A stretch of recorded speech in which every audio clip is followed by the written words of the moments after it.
All right, today, Saturday, we're out here bordering the villages in the Ocala area. This is a little school. Just wanted to explain a little bit on how we maintain it safely while keeping everything under control. This always tends to be full of pollinators. Most people don't realize that even our wasps are pollinators, so this one normally has a ton of wasps around it.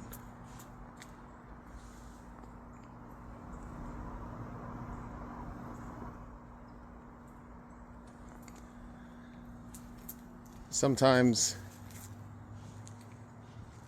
the best fix, if we don't want so many pollinators, is by changing the shrubberies, changing the trees. That bush, these little palmettos, they like put nests in here. We don't do liquid for the most part unless it's cracks and crevices, treating around soffits, controlling some of the spiders with it. But primarily this property is controlled completely with granulated baits and gel baits. A huge reason is the school is surrounded with flowering hedges and plants. Great thing is there's not so much mulch. Rock definitely allows some water drainage.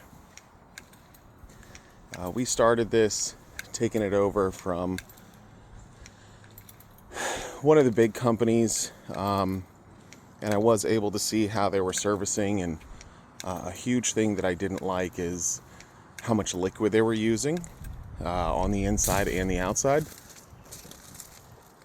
They were spraying inside the sandbox when they would get ants. I mean, you could just see how much flowering is. This is after a service, good cobweb dust, liquid crack and crevice, liquid in some of the joints around the lights that stay on. That's where it tends to get the most spider activity.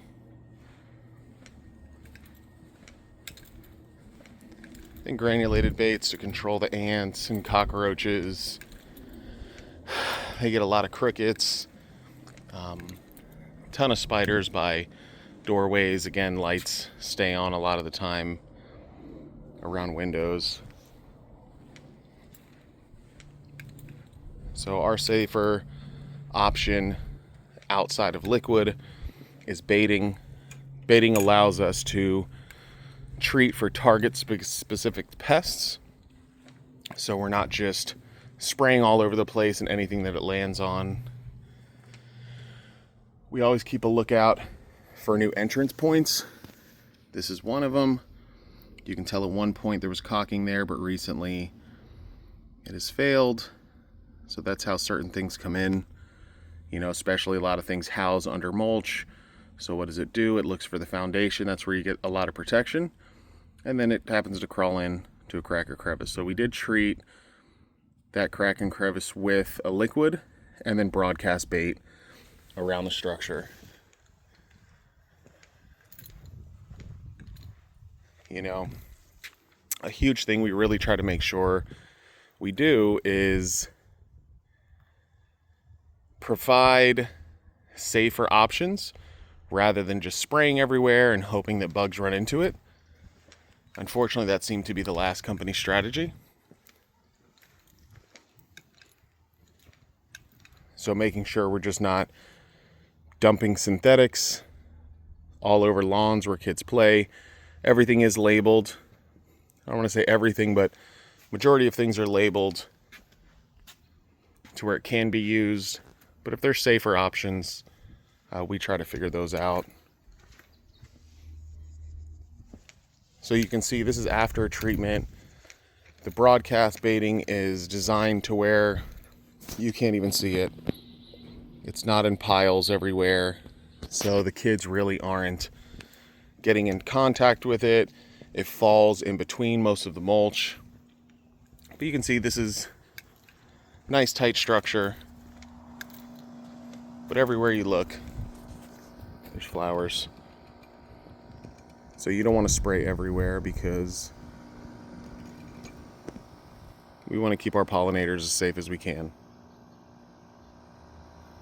So again, everything is spot treated. If we see wasps, we spot treat them. We're just not hosing down playgrounds. But as we continue, more flowers. So the wasp will pollinate, bees will pollinate, moths, butterflies. So we try to protect as much as we can. They are doing some construction, so these are things we're just going to point out.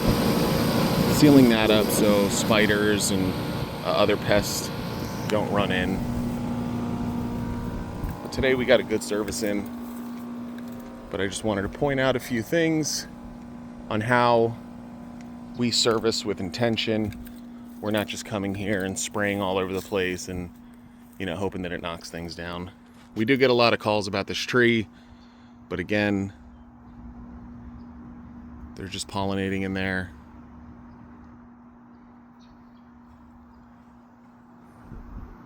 Finding some cracks and crevices, but it was treated.